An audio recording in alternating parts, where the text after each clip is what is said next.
everybody, David Ellefson here. Thanks for stopping by the Rock Shop. You know, today I want to talk about something that is very valuable for any musician, and that's being able to sing.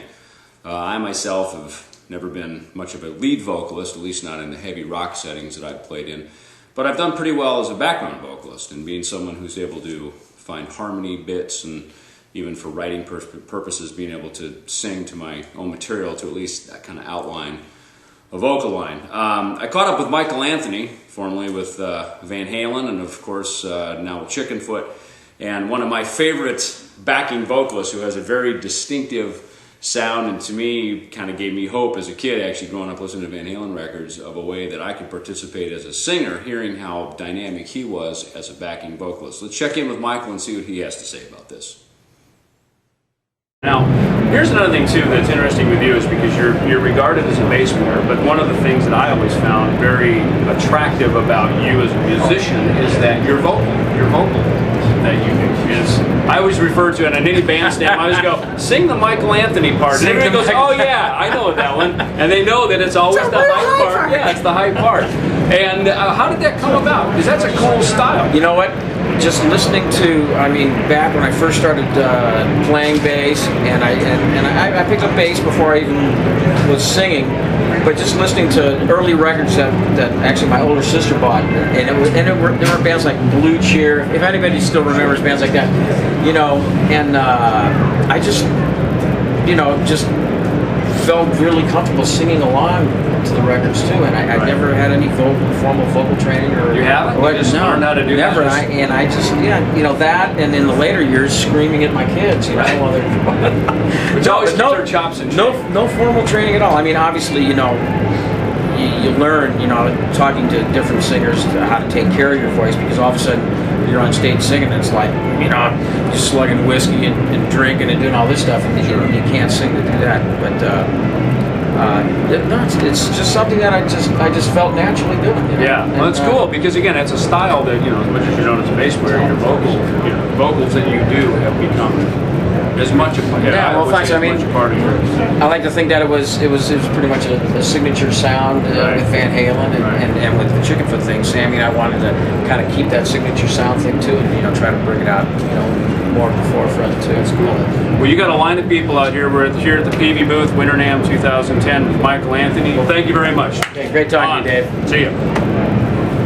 So my experiences growing up were a lot like Michael's. I just heard records, I started to sing along with them. Most of them were in the band room as a kid, you know, as a teenager with my bands, and volume was real loud and the PAs usually weren't that good. In fact, to a large degree, the vocals were kind of an afterthought, so I had to learn how to sing around that. But as I've learned how to sing, and I've taken quite a few vocal lessons over the years, some of the very basics about singing usually have to do with your breath and breathing. And unlike how we normally breathe, which is we breathe in into our lungs and exhale, singing singing breathing is really about breathing into our diaphragm, which is down here in our tummy.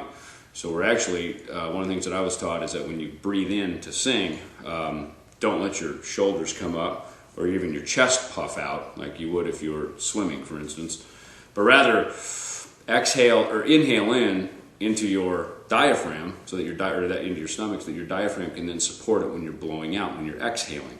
Because that's where the note is. If you breathe in through the into the lungs, you're going to have a bit of a chest voice, but you're not going to be able to really have much support. And that's very important, especially if you're singing in very loud, high volume settings, or even singing in very soft volume settings where you need to have a lot of support and the note needs to be very definite and very much right on the pitch and right on the money, and not sound all sort of wafy and kind of shy in your execution of the note.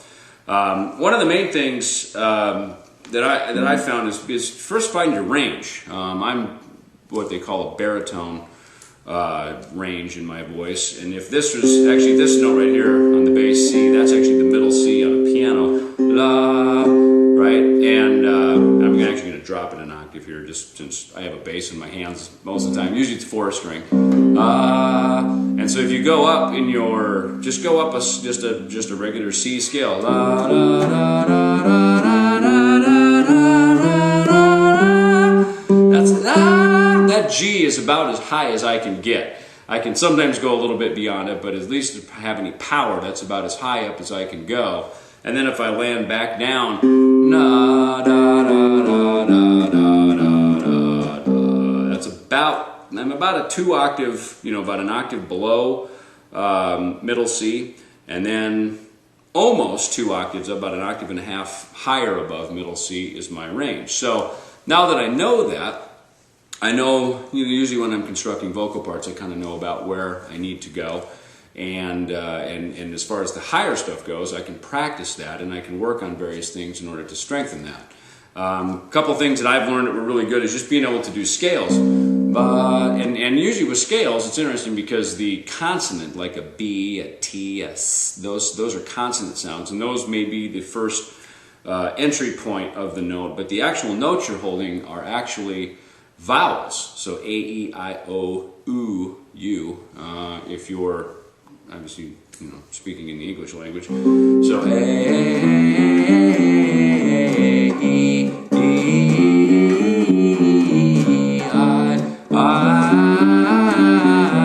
O, O,